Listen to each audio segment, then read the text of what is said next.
Hello BookTube, hello book friends. Welcome or welcome back to my channel.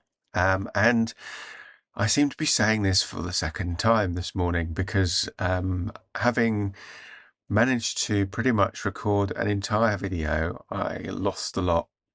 So I'm hoping I can recreate the magic. Because I said just about everything I wanted to, and then something went wrong with the camera and the video has vanished into the ether. So fingers crossed that this goes as well as the last one. If not, please forgive me. You can probably tell I want to talk about what I've been reading this week, and I want to talk about some of my plans for January and specifically what I'm planning on reading. So what have I been reading this week? Not that much because of the Christmas break kind of in the middle of the week, so that took up quite a bit of time for obvious reasons. But I did finish The Cricket on the Hearth, which is the second book that I've read for A Dickens at Christmas. The first one being my reading of A Christmas Carol, which I will link to the playlist for at the end of this video if you're interested.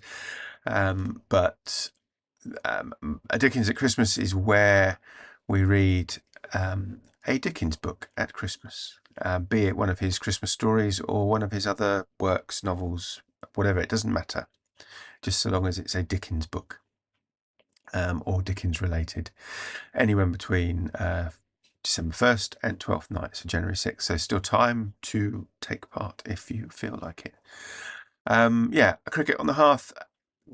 I don't think I ever read it before, and I enjoyed it, but I'm not sure I fully understood it. So I'm going to come back and read it again at some point, maybe next year, for A Dickens at Christmas. But we'll see. So yeah, finish that. But like I say, not quite sure I fully understood it, but we'll come back to it again at a later date. What else have I been reading? I finished reading Sharpe's Assassin, which I think I started when I recorded this video last week.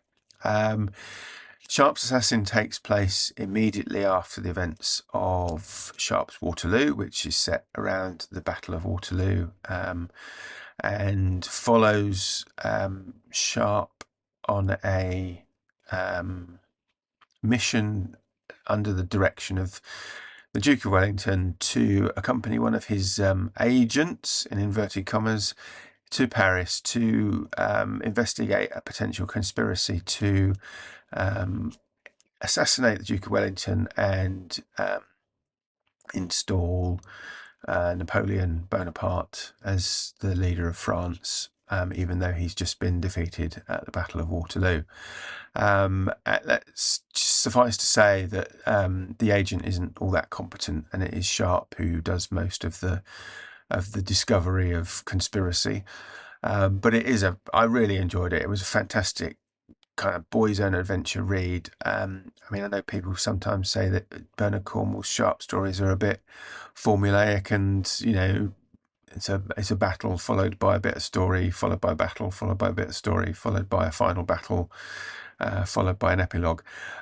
And you could say that, but I think this one is it's the right mix of fiction and history, and I really thoroughly enjoyed it, and it was a great read. So I would recommend it, but not perhaps if it's your first Sharpe book you're intending to read. Go and read one of the earlier ones, and read one of the earlier ones in the publication order, not the chronological order. I've been reading them in chronological order, so right back when Sharpe was a private, which wasn't the publication order of the novels. It starts, I think Sharpe's Eagle is the first that it starts with.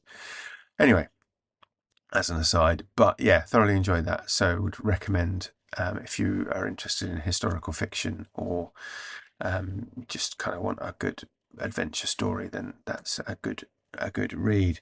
What else? I haven't gotten any further with rereading The Return of Sherlock Holmes. I'm trying to reread all the Sherlock Holmes stories in order, and I've reached The Return of Sherlock Holmes, but I've only got so far, and I haven't had time to read any more this week.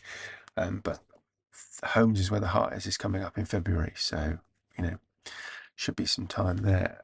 And then one of the books that I got for Christmas, I've been dipping into on and off since Christmas Day, and this is Churchill, A Life in Cartoons, edited by Tim Benson. And this is a compendium of some of the political cartoons written about or drawn, I suppose, as much as written about Winston Churchill. I'm a bit of a Churchill buff, and quite enjoy reading about him, and reading what he's written as well. And yeah, they are. This particular compendium is written mostly focused on cartoons from the Second World War, but there are some before and some immediately after. And it's fascinating. It's a sort of book that I know I will come back to time and again, just to sort of dip into and read and reread. Each cartoon has kind of got the context with it. So if you don't know a lot about the history, then it doesn't matter, because it's kind of, it's explained why a particular cartoon is a particular way. But yeah, I thoroughly enjoyed that. So I got that for Christmas. And I also got one of these, which is a national book token. So basically, it's kind of money I can spend in bookshops, which is a good thing. And I have already spent some money in bookshops with it. And I've got some books coming that I ordered online with it. So I'll do a appropriate haul at an appropriate time when they come. But there will be some in there that books I've spoken about already that I'm planning on reading. So James by Percival Everett is one of the books in that order. And that kind of leads me into, I suppose, what I'm planning on reading in January.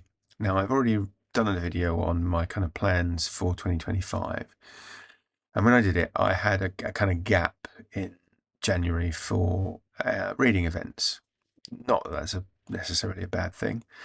But since I made that video, I've signed up for Historathon, which is a reading event that focuses on reading history books and splits the year into quarters for reading those books. And so it runs from January to March is kind of prehistory to 500 AD. And then the next quarter is 500 to 1500 AD. And the next quarter, 1500 to 1820. And then the final quarter of the year, 1820 to the present day. Now, I want to try and approach this by not buying any books specifically for the challenge. So if I buy a book, it's got to be for other reasons. And I think that means I've either got to, well, I know it means I've either got to read books that I already own or borrow them from the library. Now, that isn't a problem in either case. And I think I've got the last quarter of the year, I've got well covered. I've got loads of history books that cover that period. So that's not an issue. And I don't think the preceding, so the 1500 to 1820 is an issue either. The first half of the year, the first two quarters might be. Now I've got a couple of books on my Kindle which I think fit the prehistory to 500 AD. And I've got two books by Alice Roberts, so Ancestors and another one called, I think it's called Buried, which I think fit that period. So that's going to be what I'm planning on reading for Historathon as a minimum for the first quarter, and probably at least reading one of those in January.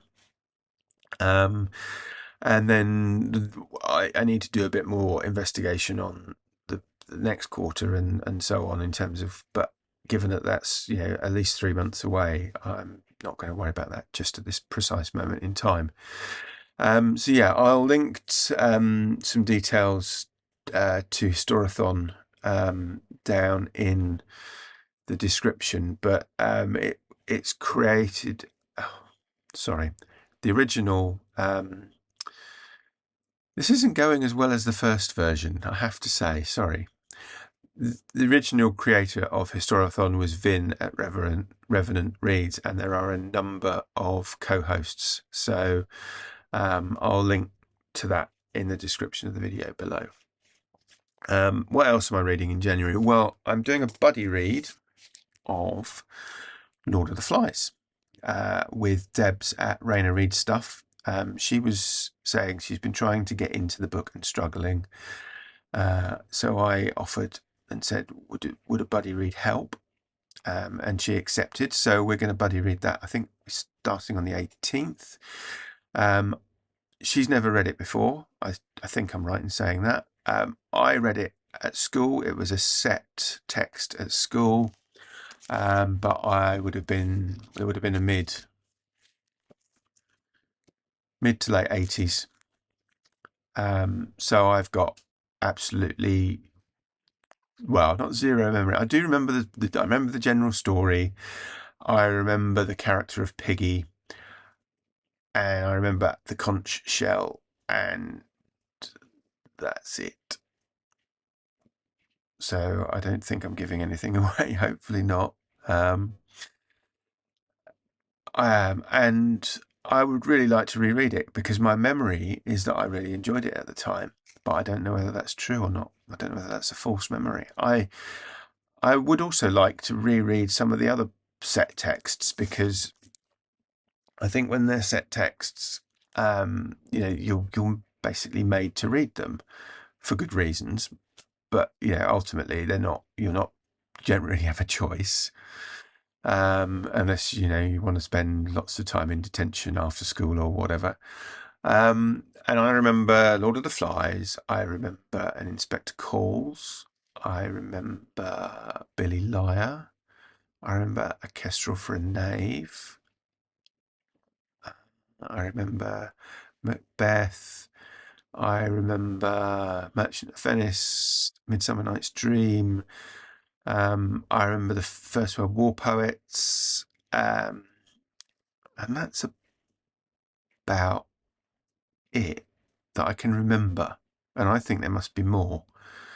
And now the First World War poets, for example, has stuck with me for life, and I am very interested in war poetry in general. And I think that's where I kind of got into war correspondents and artists and things like that from. So, there are some things that I know I definitely enjoy and I've definitely stuck with me, but I, don't know about the other stuff. And I've been trying to I've been looking online to try and find the reading list for the syllabus for that kind of time period, or a syllabus for that kind of time period. And I can't find one. I found modern reading lists which are quite different. They've still got some of the same, there's Shakespeare on there and things like that, but they're not. There's more. There are books that are on there now that just hadn't been written and published when I was at school. So I don't know, what definitively would have been on there at the time, because there must have been other books that we didn't cover, because the syllabus will always give you, I guess, here's a load of books you must read, one from this group, and so on. And I don't know. So if anybody has got a copy and would be prepared to kind of share it, send it me, please get in touch, because I would really love to know. I can't find one online. I think ultimately, probably, maybe I'm going to have to write to the examining board and just say, do you have a copy in your archive, and can I have a look at it? And I don't know, if the examining board is still in existence. So I need to do a bit more digging, but it's a project I have in the back of my head to kind of reread all of those set texts and see if my memory of them stands up, because I don't know. And it'd be interesting to do Lord of the Flies and see where we get to with that first. That might kill the project dead, I guess, or it might spur me on to do even more research. But yeah, that's kind of, I don't know. I'm really interested to find out. We'll see. So yeah, otherwise, what am I reading in January? I don't know yet. I'm just gonna see. I've obviously, as I say, got some books coming, and I know there's one in that group that I really want to read. I'm not sure quite whether I think one of the parcels is coming today, and possibly one is coming. It'll be Monday now, because we don't get postal deliveries on a Sunday, obviously. So yeah, we'll see what happens. But what are your plans for January? I'll look forward to, if you're a booktuber, I shall be watching your video. If you're not, but would like to let me know in the comments, I'd be interested to read. And if you have been, thank you for watching. This was the take 2 of what I've been reading and what I'm planning to read in January. So thank you for watching, and I'll speak to you again soon. Take care now. Bye bye.